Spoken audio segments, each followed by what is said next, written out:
श्री शिवाय नमस्तुभ्यम। हर हर महादेव। जैसे कि हम सबको पता है कि वैशाख का बहुत ही पवित्र महीना चल रहा है और आ गई है वैशाख महीने की प्रदोष। काफी ज्यादा लोग परेशान थे भैया। जो पीले बेल का उपाय है उसको एक बार आप ठीक से समझा दें कि गधे का हम क्या करेंगे, जल को हम चढ़ाएंगे कैसे, क्या एक हाथ से चढ़ाएंगे या दोनों हाथों से, इसकी बात हम लोग करेंगे। सबसे पहले आपको बता दूं कि जो वैशाख महीने की प्रदोष होती है ना, वो सावन के महीने की प्रदोष के बराबर मानी जाती है। और इसी वैसाख के महीने में दो प्रदोष पड़ेगी, एक आपकी 5 मई को पड़ेगी और एक आपकी 20 मई को पड़ेगी। और यह दोनों प्रदोष पे इस उपाय को करना ठीक है ना। बहुत स्पेशल, बहुत ही प्यारा सा उपाय है, आप सबको जरूर करना चाहिए है ना। चलो समझते हैं। स्क्रीन पे आप सभी लोगों को बेल मिल रहा दिख रहा होगा। आज के टाइम पे क्या है ना कि बेल आपको हर गली नुक्कड़ चौराहे पे बेल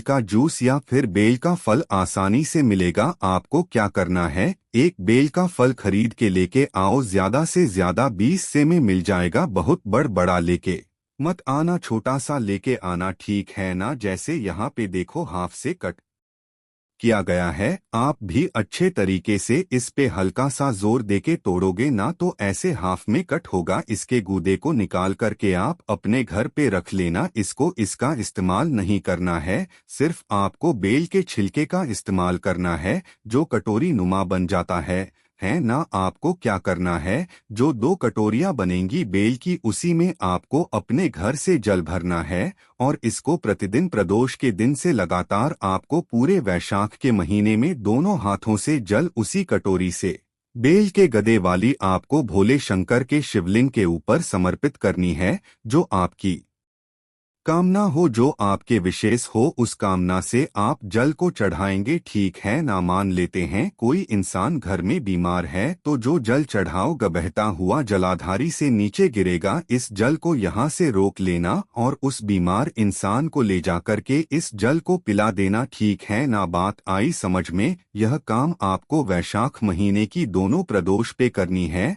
और प्रदोष काल में करना। अब यहाँ पे एक बात और समझ में आनी चाहिए कि भैया ये जो गूदा यहाँ पे दिख रहा है, हमने जो निकाल करके अपने घर पे रखा है, इसे हम क्या करेंगे, आपके घर में वर्तमान समय में जितने भी सदस्य रहते हैं ना, सभी लोग इस बेल के गूदे का चाहे तो घर में रस बना लो, जूस बना लो या फिर ऐसे ही खा सकते हो तो खा लेना। जीवन में कभी आपको पेट से संबंधित कोई बीमारी नहीं हो सकती। अगर वैसाख के महीने में नियमित रूप से आपने बेल के गदे का सेवन कर लिया तो ठीक है ना, करना जरूर है ना। चलो तो यहाँ पे हम लोगों ने बात कर ली है अपने पहले उपाय की, आगे बढ़ते हैं। वैसाख के ही महीने में हम लोग करने वाले अपने दूसरे उपाय की कहोगे भैया अब ये दूसरे उपाय के बेनिफिट क्या है, फायदे क्या है, ये तो समझा दो। देखो सबसे पहले बता दूं, यह उपाय आप करोगे तो वर्षों पुरानी आपकी कोई भी ऐसी इच्छा होगी, कोई भी ऐसी कामना होगी, वो सारी कामना पूरी होगी, है ना। चलो समझते हैं। स्क्रीन पे आप सभी को मूंग के दाने दिख रहे हैं। बहुत ज्यादा नहीं लेना, 1 चम्मच के आसपास हरा मूंग लेना जो कि खड़ा हुआ हो। कुछ लोग ले लेते हैं ना मूंग की दाल ले लेते हैं। अरे ऐसी गलती मत किया करो। आपको 1 चम्मच खड़ा मूंग लेना है और एक बेलपत्राम सी कहीं से कटी फिटी ना हो, क्योंकि कोई भी चीज अगर महादेव को सबसे प्रिय है ना तो वो बेलपत्र है ना, जो आपको मैंने मूंग दिखाया।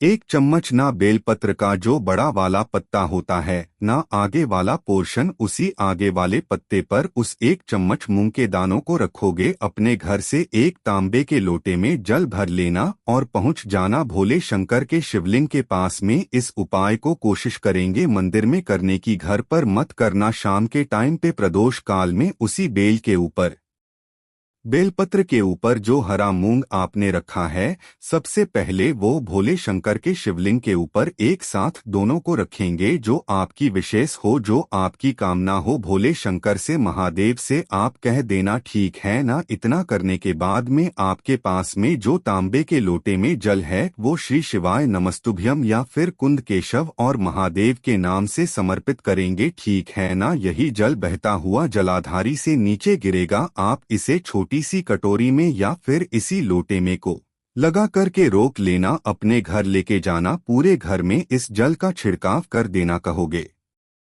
भैया यह उपाय हम मनोकामना के लिए कर रहे हैं तो क्या जरूरत है कि घर पे छिड़काव करेंगे? कभी कभी ऐसा देखा जाता है कि हमारे घर में नेगेटिव एनर्जी की वजह से हमारे कोई भी काम बनते हुए ना वो पूरे नहीं हो पाते और उसके लिए हम लोग बहुत परेशान रहते हैं। तो इसीलिए घर की नकारात्मक ऊर्जाओं को दूर करने के लिए महादेव के शिवलिंग पर चढ़ा हुआ जल रोक करके घर में छींट से जितनी भी नकारात्मक ऊर्जाएं हमारे घर में होती हैं वो घर से बाहर जरूर चली जाती हैं ना। तो यहाँ पे हम लोगों ने बात कर ली है, अपने दो उपाय की आगे बढ़ लेते हैं। इस वीडियो के हम लोग अपने तीसरे उपाय की बहुत छोटा आसान सा उपाय है, लेकिन क्या इसके फायदे हैं और कैसे करना है वो मैं आपको तब बताऊंगा जब आप मेरी बात मानोगे। और वो है वीडियो को लाइक करेंगे। जितने भी मेरे भाई बहन मेरी आवाज पहली बार सुन रहे हैं, अचानक से चैनल पे आ गए हैं,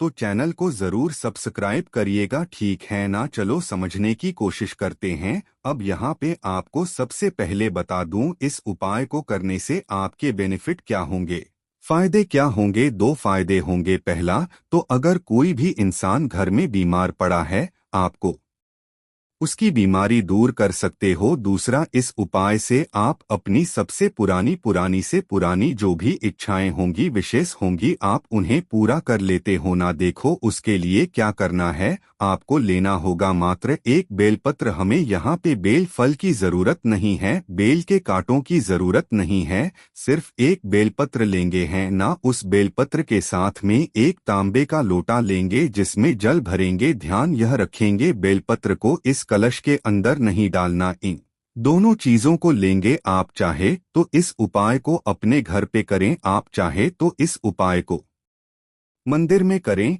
लेकिन शाम के टाइम पे प्रदोष के दिन, वैशाख के महीने में प्रदोष काल में करना ठीक है ना। फेस रखना उत्तर दिशा, नर की नॉर्थ डायरेक्शन। तरीका समझिए जो बताने जा रहा हूँ। आपके पास में मात्र एक बेलपत्र है। अगर आप बीमारी के लिए कर रहे हो तो उसका तरीका अलग है, अगर आप मनोकामना के लिए कर रहे हो तो उसका तरीका अलग है। पहले तरीका बता रहा हूँ बीमारी वाला, ठीक है ना। जो एक बेलपत्र आपके पास में है उसे आप सबसे पहले टच कराओगे भगवान गणेश के स्थान पे। देखो यहाँ पे रखना नहीं है, सिर्फ ऐसे एक बार छुआ देना, टच कराएंगे भगवान गणेश के स्थान पे। दूसरा क्या करना है, आपको उसी बेलपत्र को माता अशोक सुंदरी के स्थान पे। चौथा, फिर आप उसी बेलपत्र को यहाँ पे कटी भाग पे और लास्ट में भोले शंकर के शिवलिंग के ठीक ऊपर कुंदकेश्वर महादेव के नाम से उस एक बेलपत्र को समर्पित करेंगे।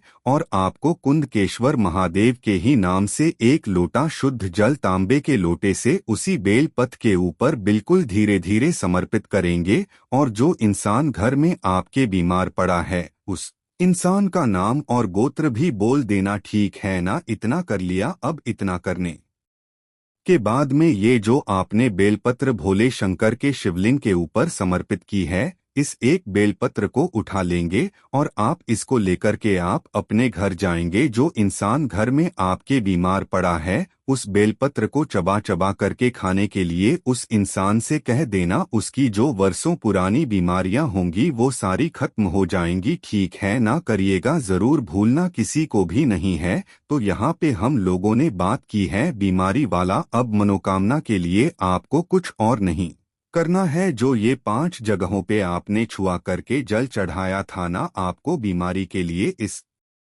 बेलपत्र को उठा के घर लेकर जाना। लेकिन मनोकामना के लिए आप कर रहे हो तो मनोकामना के लिए इस बेलपत्र को वहीं पे महादेव के शिवलिंग के ऊपर ही चढ़ा रहने दो, उठा करके लाने की जरूरत नहीं है, ठीक है ना। करके जरूर देखेंगे। तो यहाँ पे हम लोगों ने 3 उपाय की बात कर ली है। आगे बढ़ते हैं इस वीडियो के अपने आखिरी उपाय की तरफ। और प्रदोष के दिन, प्रदोष काल का सबसे प्रसिद्ध सबसे फेमस उपाय है जिसकी बात पूज्य गुरुजी ने अपनी हर कथा में बताया है ना। क्या करना है, आपको एक दीपक लेना है, चाहे तो मिट्टी का बना लो चाहे तो घर पे आपके आटे का हो आटे का बना लो, उससे दिक्कत नहीं है। इसके अंदर आपको घी डालना है ना। अब आपको बताना चाहता हूँ कि इसमें दीपक लगाओगे कहाँ पे। दीपक आपको लगाना होगा या तो बेल पंड के नीचे लगा सकते हो या फिर महादेव के शिवलिंग के पास में, दोनों जगहों में से कहीं पे भी हमें दीपक लगाना होगा। शिव शक्ति के नाम का एक बत्ती आपको ऐसे लगानी है और जो दूसरी बत्ती आपको लगानी होगी वो इसी बत्ती से टच कराते हुए लेकर के जाओगे और दूसरी बत्ती यहाँ पे लगाओ। कहोगे भैया दो बत्ती किसके लिए होगी? एक बत्ती होगी आपके भगवान शिव के नाम की और दूसरी जो बत्ती आपको लगानी है वो माँ पार्वती के नाम की दूसरी बत्ती लगाओगी। यानी कि शिव पार्वती का मिलन जो भी व्यक्ति प्रदोष के दिन प्रदोष काल में कर करके और उस दीपक को या तो बेल पेड़ के नीचे या फिर महादेव के शिवलिंग के सामने लगा देता है, वर्षों पुराने उसके घर में अगर धन को लेकर कोई कमी नहीं होगी या फिर घर में उसके लड़ाइयाँ होती होंगी वो सारी खत्म हो जाएंगी। ठीक है, ना करना सभी को है, भूलना कोई भी नहीं। तो कोशिश की मैंने आप सभी लोगों को बहुत ही अच्छा प्रेम से समझाने की। तो अगर आप लोग में से किसी को भी कुछ समझ में नहीं आया तो नीचे कमेंट सेक्शन में पूछिए, मैं पूरी कोशिश करूंगा। अगर चैनल में नए हैं तो सब्सक्राइब कीजिए और वीडियो को जरूर लाइक कीजिए। धन्यवाद।